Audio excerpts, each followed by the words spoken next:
Kim here. Welcome to the vlog.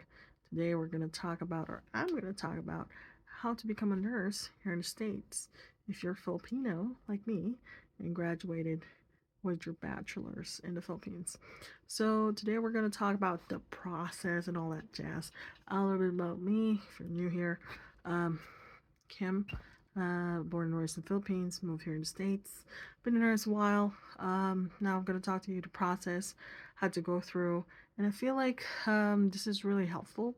I wish I made this video a long time ago, and I wish I had seen this or somebody told me about the process, because it's like way back in the day nobody really talk about this. Like, we just have to figure it out ourselves, and way back it's all paperwork, like really physical paper, and you had to like write a letter or ask somebody, and most of those somebody's like, oh, I did this, just go check out online. And online there's not a lot of resources, but now there's a lot more. Anyways, okay, so I made a list of all the things. All right, so the process, it depends on which board of nursing you're gonna apply. It could take up to like 6 months to 1 year, because if you're an international grad like me, luckily enough with me, my school is has been there like forever, like 100 plus years old, and yeah. So first thing you're gonna do is know which state you're going, because every state here in the States have different requirements. Okay, so you have to look online, use Google or whatever your preference is, and check what the requirements are.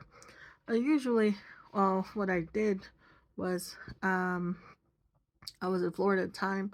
I look up what the process is, and I also check out other places like North Carolina and California. So my cousin is in California, and after checking the requirements, all of them required CGFNS stuff for my credentials, and see if I actually did went to school and did all the things. And yeah, good thing about CGFNS is now they offer eSave. But the thing about that, because they changed the process, so I did bought eSave, and then they changed how their paperwork are laid out, like graphic design wise, like their forms is a little bit tweaked out, so eSave didn't work. I have to do the process all over again. Anyways, this for another time. So with the CGFNS, I forgot how much it costs now, but you just have to check their website, and you're gonna do, I think it's a complete eval of your paperwork, and then with that you can send it to any board of nursing that you prefer, and that should take care of it. These days they do require an English proficiency exam, and those things last for about 2 years. Some states don't do that, but I think most of them do. Fingerprints are kind of like a new thing. Used to not be before, but it is now, just to check for like background criminal records and all that jazz. And then you take your boards, and assuming you pass, now you gotta look for a job. Okay. Um, in order for you to become a traveler nurse or be more comfortable, um, it's preferable that you have 2 years experience in med surg. My specialty is telemetry, one of which, and I love it. And I learn a lot of stuff. And once you know the heart, going to other, you know, systems and places, it should be easy peasy to figure out. So med surg 2 years. If you have ICU experience, it needs to be 2 years plus. Some places require 3, but honestly, because of the pandemic and stuff, I did know some people who went to New York, and they accepted like 1 year experience or less than 1 year, because like people are dying, and they're just like, we need more reinforcements, all that jazz. But yeah, if you are going to the travel route and you live locally, there are specific agencies that does local contracts, but you have to be like 60 plus miles away. Just depends. Number 4 is choosing the right agency. How I found my agency before. I honestly, it was like a lot of things. Like I submitted my resume on the internet, and then I just started getting all these spam messages, emails, calls everywhere. But I did remember NurseFly, which is now called Vivian.com, and you can check the rates and you can see how much each state is paying. Word of mouth is always good. That's how I got my new agency, because of my friend Izzy. And let me see, just talking to a lot of people and see who's the vendor of that facility or where you're going to, just talking to like them about benefits, talking to recruiters and see what the rates are and see how they price things. Also, different agencies pay for different things. Like some agencies, or I think most of them now, pay for your license or where you're going if you don't have a multi-state or applying to a state with a different license. Educational reimbursement is always nice.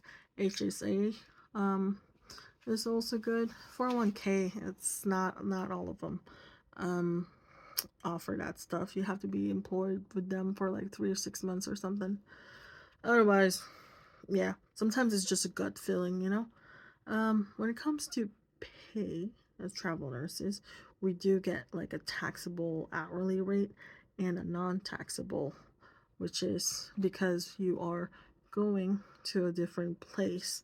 Then you have to have an allowance for meals, incidentals, lodging. You have to check per state of what their per diem rates are, because I noticed with the first travel agency I went with, I feel like, well, they are considered third party now, because you know, like, so the hospital would be contacting like one of the main agencies. I don't know how to make contracts. Maybe it's a bidding war or something. And so that will be the main vendor of that hospital, and then the agency I work with. So that would be like second, third vendor, whatever. And so some places, some agencies get 20-30% cut, and we're like with the agency I'm with now, we have like bonuses, like weekly, hourly bonuses if it's over 36 hours, I think. And it's just sometimes the vendor fees waive depending on the assignment and where you're at. But that is pretty much it. I feel like just the process of being an international grad, as it is, takes a lot of verification. It can be short or long, but it is what it is. It's a process, a painstaking process we'll have to go through with. Otherwise, that's it. Now, looking at it now, you'd be like, huh, it's not so bad. But honestly, I hate paperwork. But for me to write it down and boom, bada bing, bada boom, whatever, I'm just like, all right, cool. But the process in itself, I really hated it. And yeah, that was a lot for me, especially as a 20-something year old. That's it. Thanks for watching. See you next one.